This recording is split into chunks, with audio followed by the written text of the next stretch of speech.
Our first guest tonight is an Academy Award and Tony-winning actor you know from movies like The Theory of Everything, The Danish Girl, and the Fantastic Beasts franchise. He is currently Tony-nominated for his work in Cabaret at the Kit Kat Club, which is playing at the August Wilson Theater on Broadway. Please welcome back to the show, Eddie Redmayne, everybody.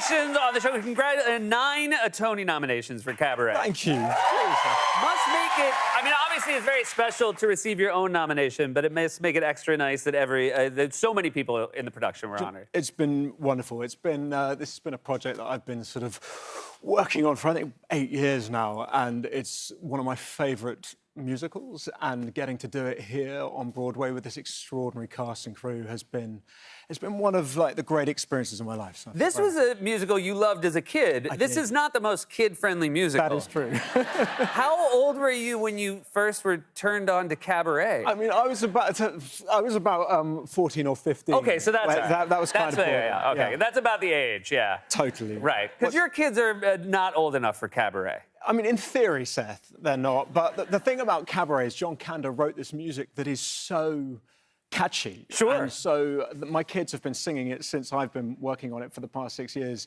which is horrendously inappropriate. Yeah.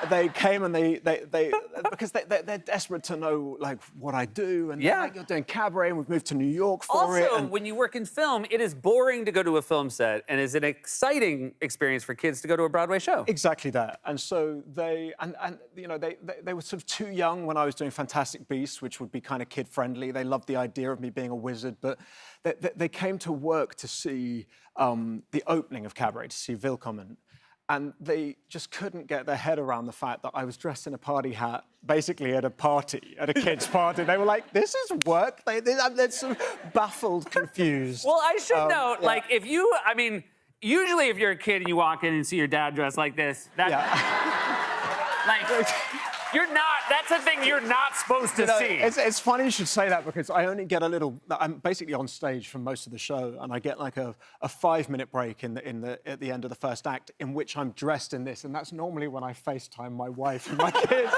and my daughter has said, "Daddy, I can't see you like that. I didn't sleep last night," and I sort of get it, but... it's very fair. This is an incredible, again, this is such a wonderful show. And there's this added element with this production, which is they have turned the entire theater into the Kit Kat Club. The lobby is this immersive experience. You get to see Cabaret before the show even starts. Everyone in the audience can have a shot of schnapps on their way into the theater. True, let's get them drunk. Yeah. That'll do it. Have you, and then people have drinks during the show, and I heard tell that maybe you'll stop by and maybe take a drink from an audience member. This is true, but I feel like we should do one of your daytime drinking at a matinee. Yeah. Which is basically what I'll go to a matinee. Yeah, so, you know, I've seen Cabaret so many times. As I said, it's my favourite musical, and I've seen it done brilliantly. One of the things we wanted to do was make this thing that when you step off 52nd Street into this kind of cavernous, sort of labyrinthine tunnels plus bars and musicians, you kind of leave your troubles outside.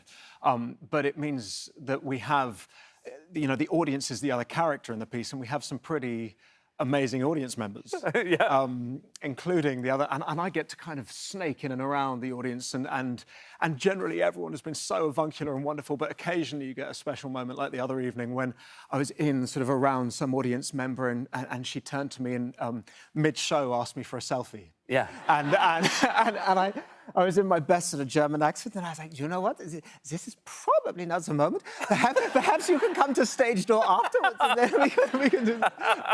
But it is, that's one where you're like, we got to stop giving them schnapps.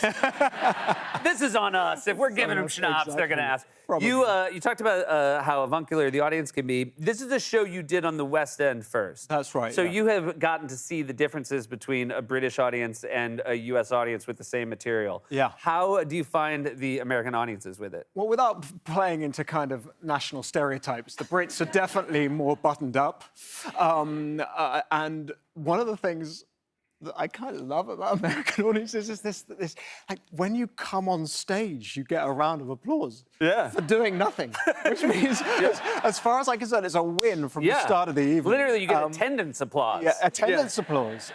And some people say that can sort of wreck the rhythm of the evening. I'm all for it. I'm like, as Look, much if you applause can as stay possible. in character when someone's asking for a selfie, you're good. I have a lot more to ask you. We'll be right back with Eddie after this.